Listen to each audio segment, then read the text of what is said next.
Sabi ng marami, ang alak ay walang maitudulot na maganda sa iyong katawan. Kaya palaging ugaliin na ilagay ang alak sa tiyan at huwag sa utak. Magandang araw po sa inyo. Ako nga pala si Asyong at kung tawagin ay lasinggerong antingero sa aming baryo.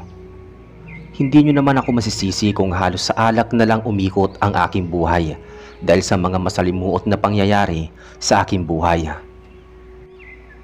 Bilang isang antingero nga na may malaking responsibilidad sa pagprotekta sa aming baryo laban sa mga kakaibang nilalang, dahilan upang hindi maging madali ang aking buhay at hindi maiiwasan na madamay ang mga mahal ko sa buhay. Ewan ko ba kung biyaya ba talaga ang pagiging isang antingero o isa ba itong sumpa? Habang tumatagal kasi nakikita kong namamatay ang mga taong mahalaga sa aking buhay dahil sa paghihiganti ng mga aswang. At isa na dito ang nag-iisa kong minahal na babae na si Leonor na pinatay ng mga aswang at wala akong nagawa upang siya ay iligtas. Sobrang sakit nito para sa akin at tanging alak na lang ang aking naging sandalan. Ang alak kasi ang tumutulong sa akin upang maibsan ang sakit na aking nararamdaman. Ngunit hindi ko akalain na ang alak mismo ang mas magpapalakas sa aking mutya na tangan. Hindi nawala sa aking pag-iisip ang paghihiganti sa lahat ng mga aswang na nabubuhay sa mundo. Halos naubos ko na nga ang aswang sa aming baryo, kaya nakahinga na ako ng maluwag dahil wala nang nababalita na namamatay dulot ng mga aswang. Kaya ang aking sunod na balak naman ay dumayo sa mga karatig na baryo upang puksain ang mga aswang. Ang mga tao na nga sa aming baryo ang nagbibigay sa akin ng alak bilang pasasalamat sa aking mga naitulong sa aming baryo. Kahit naman ako ay naturingang lasinggero, ay wala kong ibang nakaaway na tao. Ayoko rin kasi nasayangin ang aking oras at lakas sa aking kapwa. Ang nais ko lang na labanan ay mga aswang na walang lugar sa ating mundo. Ang aking babae na inibig ay inatake ng aswang habang ako ay nasa isang misyon. Kaya wala ako sa kanyang tabi upang siya ay iligtas. At nang bumalik ako sa aming bahay, ay inabutan ko na lang ito na wakwak ang kanyang tiyan. Hindi lang natapos doon ang lahat dahil ang isa sa pinakamalapit kong kaibigan ay naging biktima din ng mga aswang. Wala nga akong nagawa pa upang iligtas ang malalapit sa aking buhay. Sa mga nakalipas na taon ay alak lang ang aking naging sandalan. Hindi na nga rin ako gaano nagiging malapit sa iba upang wala na ring magamit sa akin ang mga aswang. Mag-isa na lang akong naninirahan sa bahay kasama ang mga bote ng alak na wala ng laman. At nang magtungo naman ako sa karatig na baryo ay hindi pa rin ako tumigil sa pag-inom ng alak.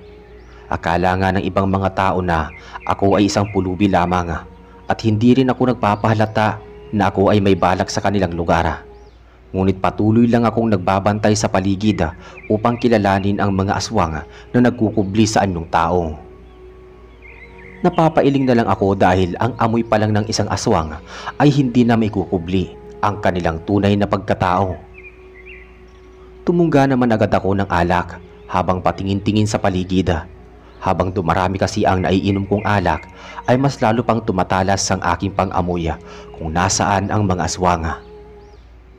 Halos ilang oras na nga ako umiinom sa isang tabi lang at nararamdaman ko na rin ang pagkalasing. Napatayo naman ako nang naamoy ko ang sobrang sangsang na amoy at ibig sabihin lang nito ay maraming mga aswang ang magkakasama. Napangiti na lang ako at sinundan ko ang nakakasulasok na amoy na ito at dinala ko nito sa isang maliit na kapilya. Ngunit kapansin-pansin naman ang kaibahan sa kapilya na ito dahil wala akong nakita na krus at mukhang doon nga nagtitipon ang mga aswang. Napangiti na lang ako dahil hindi na ako gaano mahihirapan pa na hanapin ang mga ito. Napatango-tango na lang ako at naglakad na lang ako palayo at muling tumungga ng bote ng alak. At nang nagtungo naman ako sa kakahuyan kung saan ko itinago ang aking mga itak, buntot ng pagi at mga alak, napangiti na nga lang ako nang makita ko ulit ang aking mga alak. Agad nga akong naupo sa damuhan sa ilalim ng puno at doon nagpatuloy na uminom. Masyado pa kasi maaga at ayaw ko naman na lumikha ng malaking kaguluhan. Hihintayin ko na lang na sumapit ang gabi upang sugurin ang kuta ng mga aswang. At habang naghihintay nga ay ibinuhos ko na muna ang aking oras sa pag-iinom ng alak. Nang makaramdam naman ako ng gutom ay nagtungo na lang ako sa pinakamalapit na karinderya at napakunot na lang ang aking noo dahil may naamoy na naman ako na masangsang na amoy at sigurado ako na may aswang lang sa paligid. Napangiwi na lang ako at lumapit sa isang babae na nasa dulo ng karinderya at nang makalapit nga ako sa kanya ay napatakip na lang ako ng aking ilong. Nakakasulasok ang kanyang amoy dahil isa siyang aswang at mukhang naalarma naman ito sa aking paglapit. Agad naman akong nagpanggap na magpapakilala lamang sa babae kaya bahagya lang ito nga kumalma. Kinausap ko nga lang ito upang makakuha ng impormasyon at hindi ko akalain na mahulog ito sa aking bitag. Ayon nga sa babae na ito na doon siya nakatira sa kapilya at inanyayahan niya pa ako nito na magpunta mamayang gabi. Hindi naman ako tumanggi dahil mamaya rin naman ay magtutungo ako sa kapilya upang ubusin ang kanilang lahi. Nang matapos na kami mag-usap ay agad na rin ako nga nagpaalam sa babae at bumili na lang ng aking makakain. Balak ko na nga lang bumalik sa kakahuyan upang tahimik na makakain. Nagkalat kasi ang mga aswang sa buong baryo na ito at naaamoy ko ang kanilang amoy kaya gusto ko na lang muna na lumayo sa mga lugar na maraming tao. Mabilis naman akong nakabalik sa kakahuyan at nagsimula na ang kumain. Matapos ko ang kumain ng matinong pagkain ay nagpatuloy na lang ako ulit sa pag-iinom ng alak at hinasa ang talim ng aking itak. Handang-handa na akong patayin ang mga aswang. Nararamdaman ko na nga ang pagkasabik na muling makapatay ng mga aswang. Nanginginig ang kalamnan ko sa tuwing naiisip ko kung gaano karaming aswang ang maaari kong mapatay. Habang patuloy na lumilipas ang mga oras ay hindi ko na napansin pa na naubos ko na pala lahat ng alak na aking binili. Nagpasya naman ako na tumigil na muna sa pag-iinom dahil ilang oras na lang ay lulubog na ang araw. Sobrang tuwa ang aking nararamdaman dahil maririnig ko na namang humihiyaw at nagmamakaawa ang mga halimaw. Naikuyong ko na lang ang aking kamao nang maalala ang nangyari sa aking babaeng minahala at kaibigan. Mas lalo tuloy na buhay ang galit sa aking puso. Agad naman akong nagtago nang marinig ko ang isang kaluskos at parang may paparating. Napakunot naman ang aking mata dahil sinigurado ko na walang gaanong nagpupunta sa lugar na ito. Ngunit nakita ko naman ang dalawang binatilyo na tila nagmamasid din sa kapilya. Sigurado ako na ang mga ito ay mga normal na tao dahil wala akong naaamoy na masangsang na amoy. Ngunit nagtataka ako kung ano ang ginagawa ng dalawang ito sa panganib na lugar. Nagpatuloy lang ako na nagmamasid sa mga kilos ng dalawa at narinig ko nga ang kanilang usapan. Ayon nga sa dalawang ito na nakita nilang dinala sa kapilya ang kanilang mga kaibigang babae at ang iba pang mga dalagita sa baryo. Napakunot naman ang aking noo at napagpasyahan ko na ako na ang haharapin ng dalawa. Halata naman sa kanilang mga muka ang takot at gulat. Sisigaw pa sana ang isa sa mga ito ngunit mabuti na lang natakpan ko agad ang kanyang bibiga. Pilit ko na rin na pinakalma ito at sinabi sa kanila na hindi ako ang kanilang kalaban. Ilang sandali lang din ay naging kalmado na kami at nag-umpisa na rin magkwento ang dalawa kung ano ang nangyari sa kanilang baryo. Nagtataka naman ako kung bakit kumukuha ang mga aswang ng mga dalaga. Nalaki naman ang aking mga mata nang mapagtanto ko na ang kanilang nais na gawin lalo na ngayong kabilugan ng buwan. Sa tingin ko ay nais nila na lumikha ng mga bagong aswang upang makapaghasik ng lagima. Agad ko naman na pinaalis ang dalawa dahil maya-maya lang ay magiging mapanganib na ang lugar na ito. Bago pa nga sila tuluyang umalis ay humiling sila sa akin na iligtas ko ang kanilang kaibigan. Napatango na lang ako at gagawin ko ang lahat upang mailigtas ang mga kababaihan sa kamay ng mga aswang. Tuluyan na ngang umalis ang dalawang binatilyo at naiwan na lang akong nakatanaw sa kapilya na malapit lang din sa aking pinagtataguan. At ilang sandali lang din ay inilabas na ang mga dalagita at iba pang mga kababaihan. Lahat nga sila ay nakatali ang mga kamay at may piring ang kanilang mata. Hindi naman agad ako kumilos at binantayan muna kung ano ang gagawin ng mga aswang. Ilang sandali nga lang ay nagbago na ng anyo ang mga ito. Ang mga aswang nga ay tila ba nag-usal ng mga salita na hindi ko maunawaan. Naghanda na rin akong kumilos lalo na nang makita ko nga balak na nilang painumin ng kanilang dugo ang kanilang mga bihaga. Mabilis na nga akong tumakbo at agad na sinipa ang mga aswang papalayo sa mga dalagita.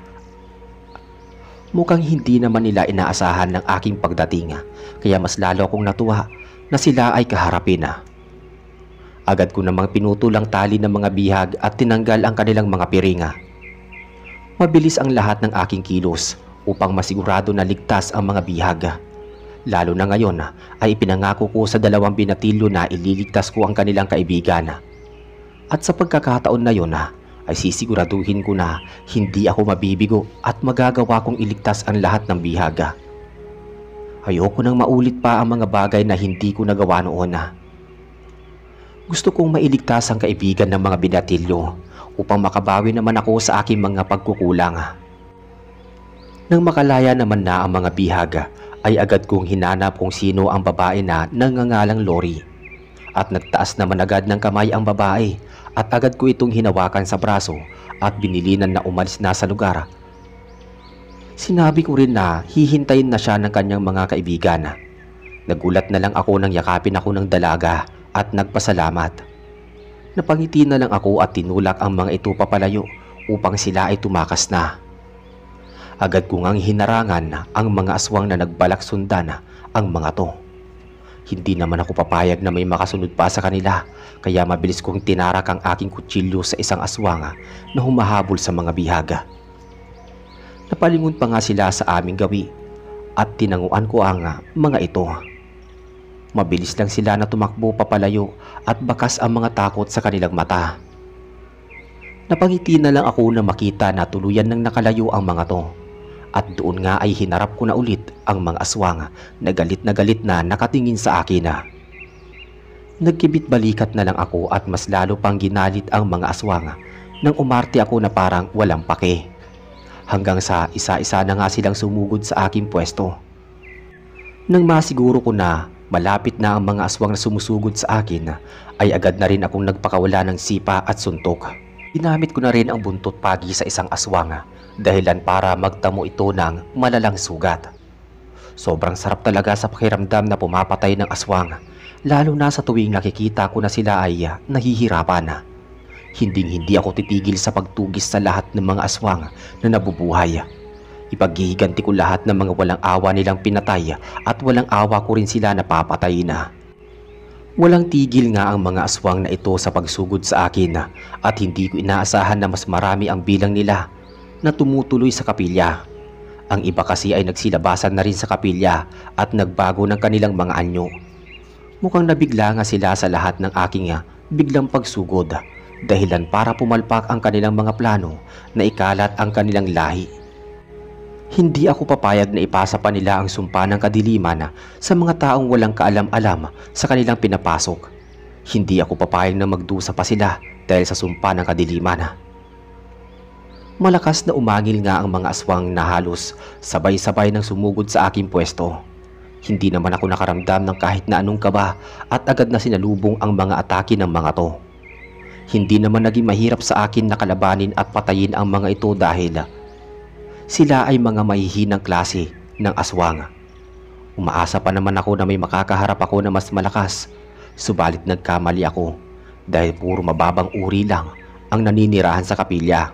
Ngunit kahit na ganoon, kailangan ko pa rin maging maingat sa aking mga galaw.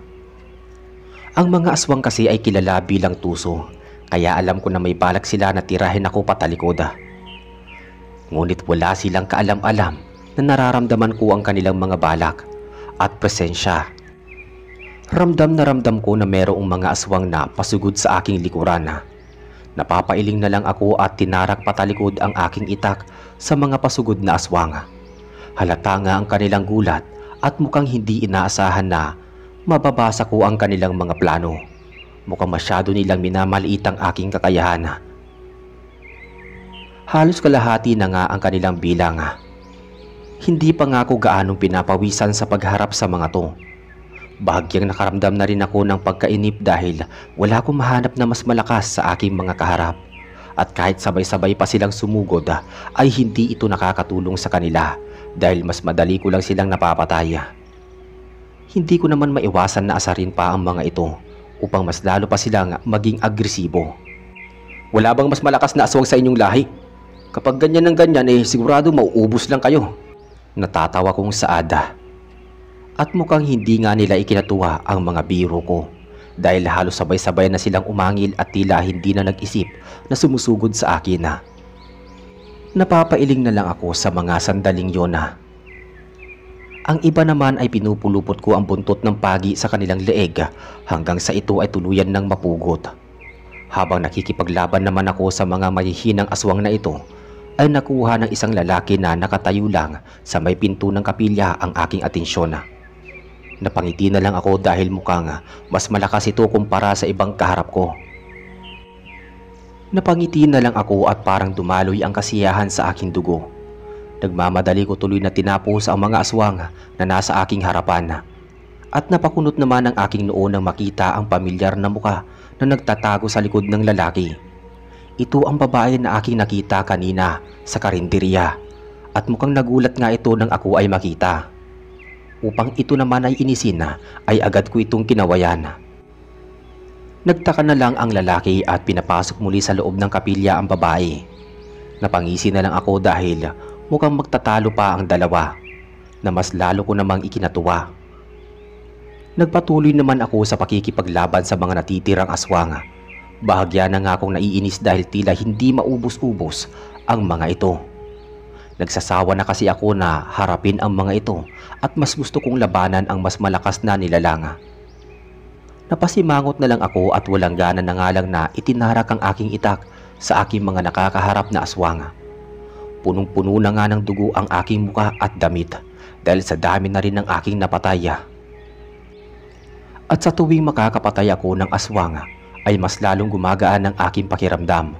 At pagkatapos ko nga nang linisin ang baryo na ito ay magtutungo naman ako sa mga susunod na baryo. Gusto kong ubusin ang lahi ng mga aswang kahit abutin man ako ng matagal na panahon.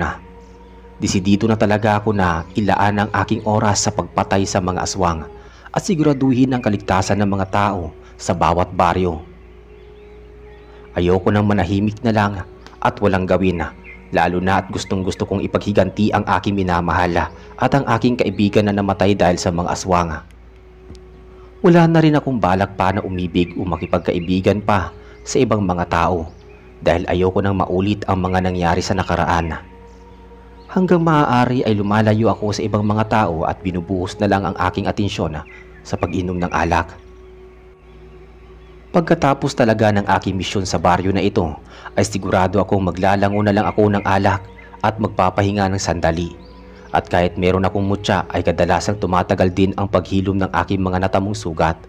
At kailangan ko pa rin na maging maingat dahil hindi naman laging swerte na mahinang mga aswang ang aking nakakalaban. At dapat laging handa ang aking katawan upang masiguro na matatapos ko at mapapatay ko ang mga aswang. Mabilis ko namang natapos ang lahat ng mga aswang na nasa labas ng kapilya. At umaasa nga ako na meron pang ibang aswang na nagtatago sa loob ng kapilya. Hindi ako nagsayang pa ng aking oras at agad na akong naglakad palapit sa kapilya. Ipinunas ko na lang ang talim ng aking itak sa aking damit upang alisin ang mga dugo. Napalingon naman muna ako muli sa mga nakahandusay na katawan ng mga aswang. Ang dami ko ngang hinarap kaya bahagya rin akong nakaramdam ng pagod.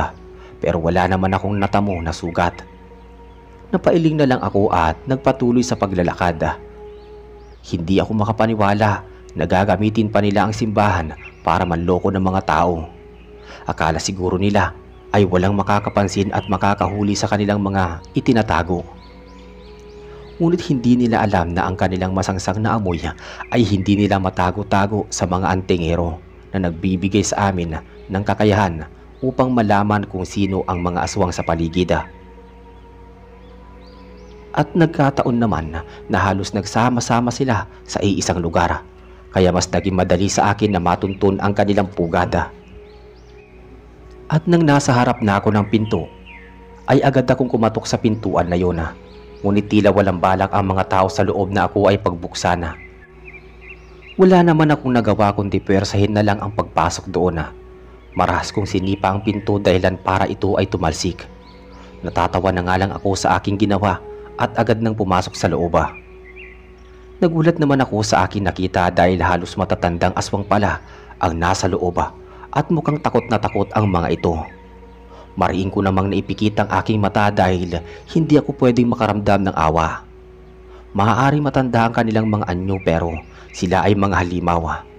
Sa tagal ko ng antingero ay kahit kailan ay walang mabuting aswang akong nakakasalamuha. Lahat sila ay binabalot ng kasamaan kaya hindi ako nakakaramdam ng awa sa mga ito. Agad ko namang hinanap ang lalaki at nakita ko ito sa gitna at nasa unahan ng mga matatandang aswang na tila siya ang tagapagtanggol ng mga to. Natatawa na nga lang ako dahil sigurado naman ako na mamamatay lahat ng nasa silid na ito. Ilang sandali lang ay nagbago na rin ng anyo ang lalaki. Meron itong matatalim na kuko at kakaiba rin ng anyo sa mga nakalabang kong aswang kanina. Meron itong mabalahibong katawan at malaki din ang pangangatawan. At mukhang malakas talaga ito kumpara sa ibang mga aswang. Hindi ko naman maiwasan na makaramdam ng excitement na kalabanin ito. Ang mga matatandang aswang naman ay napaurong na tila ayaw nang madamay sa magaganap na laban. Inihanda ko na rin ang aking sarili at mahigpit na hinawakan ang itak at ang buntot ng pagi. Mabilis naman na nagsimula ang aming laban dahil sabay kami sumugod sa isa't isa. Masasabi ko na mas mabilis din ang mga kilos nito sa kabila ng malaki niyang pangangatawan.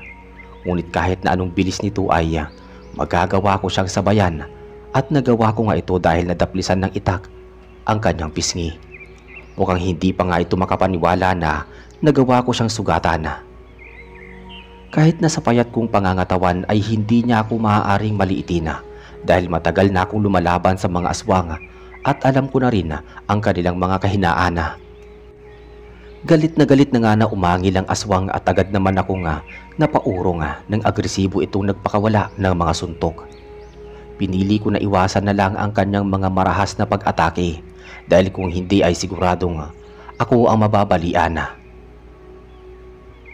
Ngunit dahil sa tila hindi nga ito nag-iisip sa kanyang ginagawang pagsugod ay nakakuha ako ng pagkakataon na siya ay masugatan sa kanyang braso. Ngunit nasisigurado ko naman na hindi gaanong malalim ang mga sugat nito upang patagalin ang aming laban. Natutuwa kasi ako sa mga inaasta nito dahil alam ko na nagagalit ito dahil hindi niya ako magawang tamaan. Sigurado naman ako, nagigil na ito na ako'y patayin na. Ganoon din naman kasi ang aking nararamdaman. Gustong gusto ko na siyang gilitan ng leeg. Patuloy pa rin siya sa pagsugod ng tila hindi nag-iisip kaya medyo nakakaramdam na ako ng inis at pagkainip. Parang wala din pala siyang pinagkaiba sa mga napatay kong aswang. Habang umiiwas ako sa kanyang mga atake ay agad ko rin siyang nasugatan sa iba't ibang parte ng kanyang katawan at ang bawat atake ko ay may diin kaya kitang-kita na iniinda nito ang kanyang mga sugat na natamo. Lumayo naman ako ng kaunti upang maghabol din ng aking hininga. Nakaramdam na rin kasi ako ng pagod dahil kanina pa ako patuloy na nakikipaglaban. At nagulat na lang ako nang may kumalmot sa aking likuran. Napalingon na lang ako at nakita ko doon ang babae na aking kausap sa karinderya. Napangiwi na lang ako dahil sapdi na aking likuran. Nang lumingon naman ako ay tila natakot naman ang babae at balak na sana nitong tumakbo palayo. Subalit mabilis ang aking naging kilos at agad kong pinulupot sa kanyang braso ang buntot ng pagi. Napahiyaw naman ito at pilit na kumakawala pero galit na galit ako sa kanyang ginawa. Ang pinakaayaw ko pa naman sa lahat ay patalikod akong inaatake. Mariing kong pinulupot ang buntot ng pagi sa kanyang braso at kitang-kita na nga na malapit na itong maputol. Ngunit wala akong balak na pakawalan pa siya dahil ang mga katulad niyang patalikod tumira ay dapat nang mamatay. Tutulungan pa sana siya ng lalaking aswang subalit malakas ko itong sinipa palayo. Galit na galit talaga ako at kahit na sino ay hindi ako magagawang pigilan. Wala akong pakialam kung babae man siya. Ang gusto ko lang ay makita itong nagdudusa.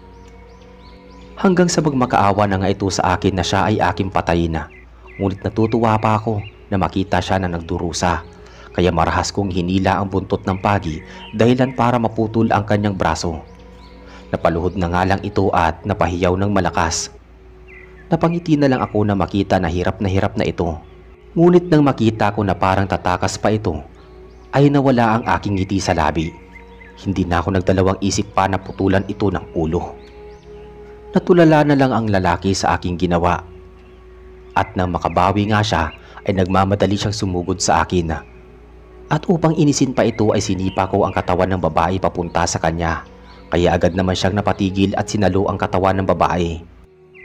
Mukhang mahalaga nga sa kanya ang babaeng aswang, kaya ganito na lang ang kanyang reaksyon. Kitang-kita ko sa kanyang mata ang lungkot, ngunit imbis na maawa ay hindi ko maiwasan na maalala ang pagkawala ng aking minamahal na babae. Ganitong-ganito rin ang aking naranasan at sobrang sakit talaga ng nangyari at mahirap tanggapin na. Ngayon ay wala naman akong nararamdaman na pagsisisi sa aking ginawa. Matagal nang naging matigas ang aking puso pagdating sa mga aswang.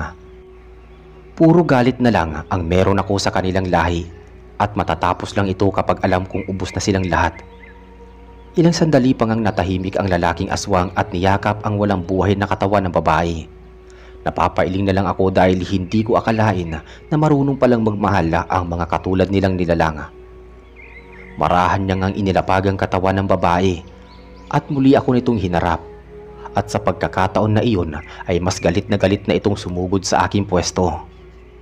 Hindi naman ako nakaramdam ng kahit na ano na takot dahil sa huli alam kong ako pa rin ang magwawagi. Tumayo nga lang ako at hinayaan ko na tumama sa aking katawan ang kanyang atake. Napangisi naman ako dahil hindi man lang ako natumba sa aking kinatatayuan. Pero may dugo naman na lumabas sa aking bibig. Hindi nga ako nagkamali na malakas ang pinakawalan nitong suntok. Pero hindi pa ako namatay sa lugar na iyon. Hindi pa natatapos ang aking misyon.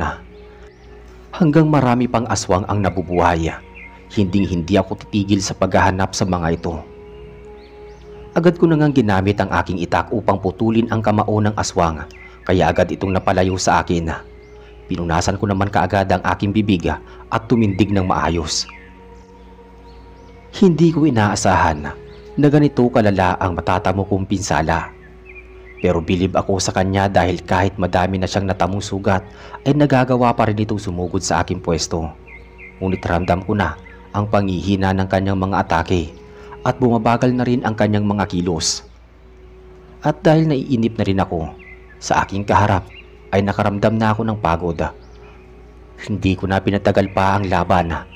Tinara ko na ang aking itak sa kanyang lalamunan ng paulit-ulit hanggang mabali na ang kanyang leeg at tuluyan ng bumagsak ang walang buhay niyang katawan sa malamig na semento ng kapilya.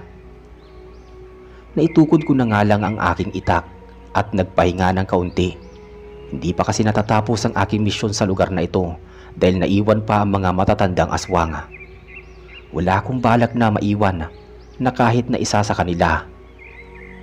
Nang makapagpahinga na ako ng kaunti ay agad na akong kumilos at lumapit sa pinagtataguan ng mga matatandang aswang. At hindi nga ako nagkamali na tuso ang mga ito dahil nagawa pa nga nila akong sugatan sa aking pisngi. Ngunit ang kanilang lakas ay hindi na maikukumpara sa aking taglay na lakas at bilis. Mabilis ko lang silang napatay at natapos nga ito. Hinilera ko ang kanilang mga katawan. Bala ko kasi na sunugin ang kanilang mga bangkay upang hindi na mapakinabangan pa ng iba pang mga aswang. Habang binubuhusan ko ng gas ang kanilang mga katawan ay nararamdaman ko na ang pagod. Halos buong magdamag kasi akong nakikipaglaban sa mga ito at ngayon ay malapit ng sumikat ang araw. Agad akong kumuha ng posporo at niliyab ang mga bangkay ng aswang. Napahiga na nga lang ako sa lupa dahil sa sobrang pagod at pagmamanhid ng aking katawan. Ipinikit ko na muna sandali ang aking mata, ngunit bigla ko namang naramdaman na may paparating na yapak sa aking pwesto. Mabilis naman ang aking galaw at agad kong dinampot ang aking itak. Napangiti na lang ako at nakahinga ng maluwag nang makita na ang dumating pala ay ang dalawang binatilyo at ang kanilang kaibigan. Hindi ko maiwasan na matuwa na masaya na silang magkakasama at ligtas. Umalik pala sila upang alamin ng aking kalagayan at upang tumulong. Sobrang nagpapasalamat nga sila sa akin kaya kinuha ko na itong pagkakataon upang sila ay utusan na bumili ng alak. Gusto nga nila akong dalhin sa ospital na agad ko namang tinanggihan at humiling na lang na ibili na lang ako ng alak.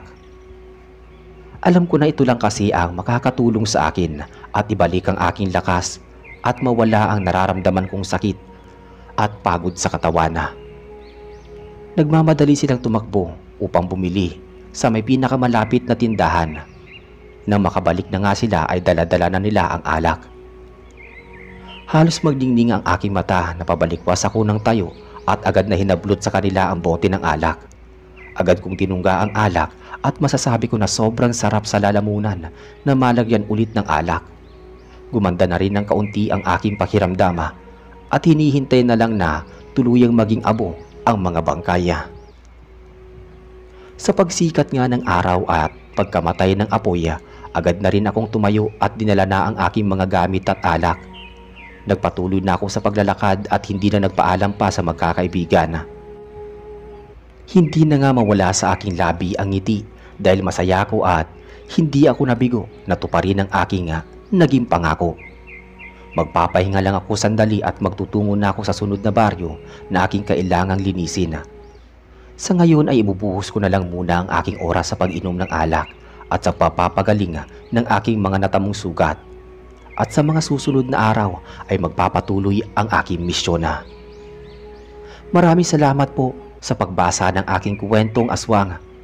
Hanggang sa muli.